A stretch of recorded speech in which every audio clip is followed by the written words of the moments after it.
अस्सलामुअलैकुम वरहमतुल्लाहि वबरकातुहू। मेरा नाम है साजिद महमूद और आप देख रहे हैं मेरा यूट्यूब चैनल साजिद इंस्पायर। उम्मीद है कि आप खैरियत से होंगे। आज मैं बात करना चाहता हूँ फौतगी के खाने के बारे में। मुझे बड़ा दुख और बड़ी तकलीफ़ हुई। चंद दिन पहले मेरे एक दोस्त की वालदा वफ़ात पा गई। पता चला कि वो पहले सख्त 1 साल बीमार रहीं और उस बेटे ने बड़ी मेहनत करके अपनी माँ का इलाज करवाने की कोशिश की और उसने कर्ज़ भी उठाया। कर्ज़ उठाकर वो रिश्तेदारों से, दोस्त अहबाब से उसने अपने माँ की जान को बचाने की कोशिश की, लेकिन अल्लाह ताला को जो मंजूर था वो हो के रहा कि उनकी माँ वफ़ात पा गई। बड़ा दुख हुआ सुनकर कि यार इस दोस्त ने अपनी माँ की जान बचाने के लिए कितनी कोशिश की और वो हैंड टू माउथ था। उसने जो सा अपनी माँ की जान बचाने के लिए एक बेटा और क्या करता।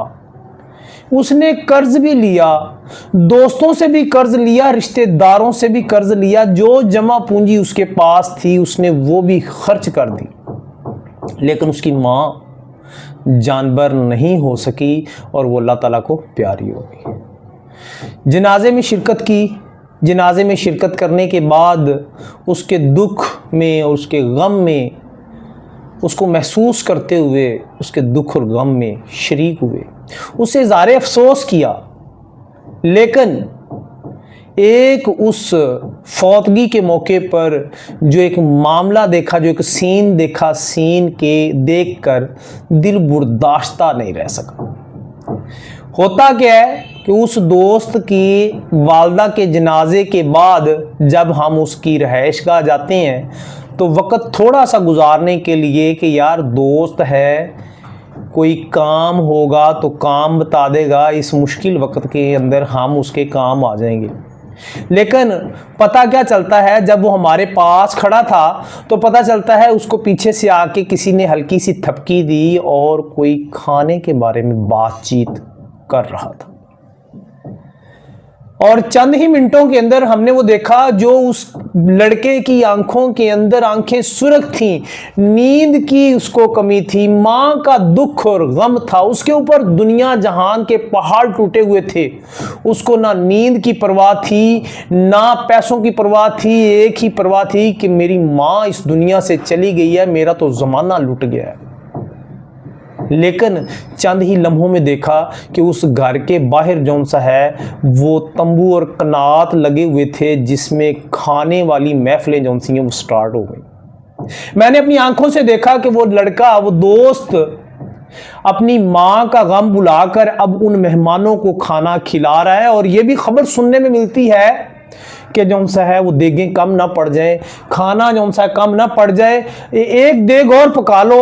और इमरजेंसी में जौन सा है वो खाने का अरेंज भी करता है। और उसकी ये हालत मुझसे देखी नहीं जा रही थी।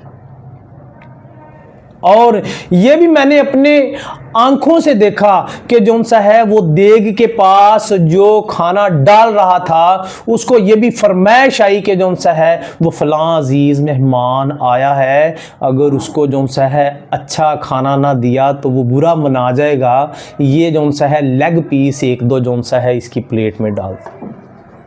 मेरा दिल करे कि मैं उसको पकड़ूं और पकड़कर उसके मुंह पे थप्पड़ दे मारूं, जो जौन सा है इतनी फरमाइशें कर रहा है। एक तरफ उसकी माँ इस दुनिया से चली गई है, उसके ऊपर आसमान के पहाड़ टूट गए, उसकी आज दुनिया नहीं रही, उसकी आगोश, जिसकी आगोश में वो पला था, आज उसकी माँ इस दुनिया में मौजूद नहीं। उसके ऊपर दुनिया जहान की परेशानियां और पहाड़ टूटे पड़े हैं। वो रिश्तेदार जिनको उसका साथ देना चाहिए था, आज वो कह रहे हैं कि 2 बोटी उसकी प्लेट में वाफल डाल दो, कहीं ये गुस्सा ना कर जाए, ये हमारे घर में हमारा जमाई या हमारा अजीज, हमारा रिश्तेदार पहली मर्तबा आया है, इसकी प्लेट में 2 बोटियां लेग पीस ज्यादा डाल दो। मुझे बताएं उसने किस तकलीफ के साथ, किस दुख और रंज के साथ वो लोगों के खाने पूरे कर रहा था। वो कोई नाराज होके मेरे घर से ना चला जाए, उनकी वो सारी आओ भगत कर रहा था।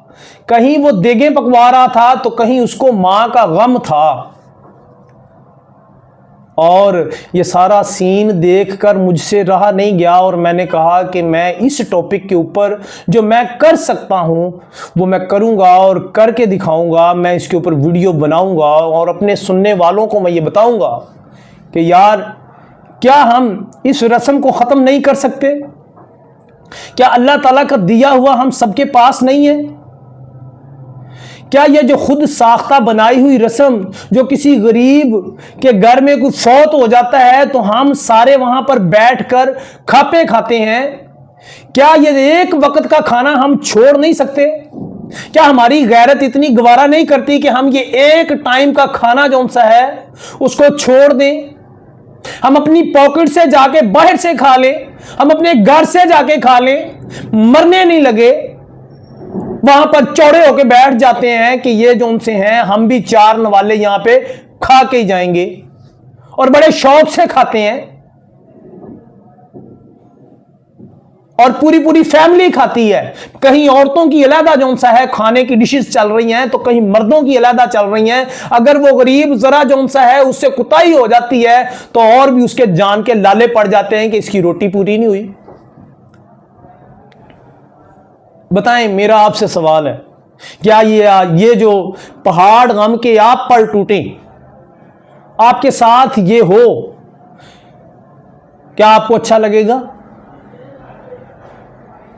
क्या ये एक अच्छा अमल है? क्या ये मुहज्जब मुआशरा है? क्या ये पढ़े लिखे अफराद एक मुहज्जब मुआशरे की निशानी है? मुहज्जब मुआशरे, मुहज्जब लोग जो से वो तो एक दूसरे का साथ बनते हैं। वो तो पहले मरा हुआ है, जिसकी मां मर गई वो तो पहले मरा हुआ है, उसको और क्या दुख और क्या तकलीफ देनी है? पहले वो अपनी मां के इलाज मुआवजे के लिए रोता है, बाप हो मां हो उसके इलाज के लिए पहले पैसा इकट्ठा करके पहले उधार उठाकर वो लगाता है। फौत हो जाने के बाद फिर उसके ऊपर जो सा है वो मुख्तलिफ किस्म के खर्चे उसकी जान के गले का अजाब बन जाते हैं। कहीं कब्र का खर्च चले वो तो एक गरीब ने करना ही करना है। ये इजाफी खर्च दफन करने से पहले खुदा की कसम जो सा है वो बिरयानियों और डिशेज और कौरमों की जो सी हैं उसके गले में मुसीबत उस गरीब के गले में डाल दी जाती है। अभी जो सा है वो दफना कर लोग घर नहीं आते, मुंह के एक नवाले को तरसने वाले ये जो से हैं, मैं कहता हूं किस नाम से पुकारूं इन लोगों को जो वहां पर चौड़े होकर बैठ जाते हैं इस इंतजार में। अब आंखें बिटर बिटर कर इधर देखते हैं कि किस जगह पे बिठा के हमें खाना खिलाया जाएगा। लानत तुम्हारी सोच के ऊपर ऐसी पर। मर क्यों नहीं जाते तुम जो सा जब किसी के घर में फौतगी होती है तो वहां पर जो सा बैठकर खाने खाते हो? क्या आप अपने घर में, अपनी फैमिली में, अपने खानदान में क्या इस रस्म को खत्म करने के लिए क्या आप पुकार नहीं उठा सकते? क्या आपके अंदर इतना हौसला नहीं है? क्या अल्लाह ताला ने आपको इतना मौलो दौलत नहीं दिया? क्या आपका ईमान इतना पुख्ता नहीं है कि आप किसी गरीब रिश्तेदार, किसी मोहल्लेदार, कोई दूर का है नजदीक का है, उसके लिए जो सा है वो आवाज उठाएं और इस गंदी रस्म को खत्म करें?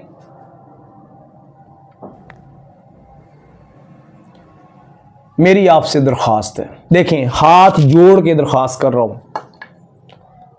इस रस्म को, ये रस्म है, इस रस्म को हमने बनाया है। रस्म वो होती है जो खुद साख्ता हो, खुद से बनाई गई हो, दीन से उसका कोई तल्लक ना हो। दीन तो बहुत आसान है, दीन में तो आसानियां ही आसानियां हैं। कौन सा नबी करीम सल्लल्लाहु अलैहि वसल्लम ने हमें हुक्म दिया कि कोई फौत हो जाए तो उस फौत होने वाले के घर से जो सा है वो चौकट्ठे मार के बैठना और वहां पे खाने खाना? शादी ब्याह के मामलात हो, नकाह हो, तो ये मोहम्मद सल्लल्लाहु अलैहि वसल्लम की सुन्नत है। फला काम है नबी पाक की सुन्नत है, फला काम है ये सुन्नत है। यहां पे तुम्हें सुन्नत याद नहीं आती? यहां जरा शर्म नहीं आती? गैरत मर जाती उन लोगों की मैं सबको नहीं कह रहा, मैं सिर्फ उन लोगों को कह रहा हूं, उनकी गैरत जगाने की कोशिश कर रहा हूं जो ऐसा करते हैं। बी काइंडली इस मुआशरे के लिए, अपने खानदानों के लिए, अपने मुसलमान बहन भाइयों के लिए जो कमजोर तबका है, काइंडली आपसे रिक्वेस्ट है इस रस्म को खत्म करने के लिए जो आप कर सकते करें। मैं इससे ज़्यादा और कुछ नहीं कहूँगा। मेरी आपसे रिक्वेस्ट है कि अगर आप इस रस्म के ख़िलाफ़ अगर कुछ कर सकते हैं तो इस वीडियो को ज़्यादा से ज़्यादा लाइक करें, ज़्यादा से ज़्यादा शेयर करें। हो सके तो दूसरे ग्रुप्स में इसको शेयर भी कीजिएगा। हो सकता है जिस तरह मैंने एक सीन देखकर मैंने आवाज़ उठाई, आपके क्लिक कर देने से, आपके शेयर कर देने से हो सकता है मुआशरे में आहिस्ता आहिस्ता हलचल पैदा हो और इस तरह की रस्में जौन सी हैं उसको आप या मैं, अगर हम कोशिश नहीं करेंगे जड़ से उखेड़ने की तो कौन करेगा। इसके साथ ही मुझे साजिद इंस्पायर को इजाज़त दीजिएगा। मिलेंगे एक नई वीडियो के साथ, तब तक अपना ख्याल रखिएगा। अल्लाह हाफिज़।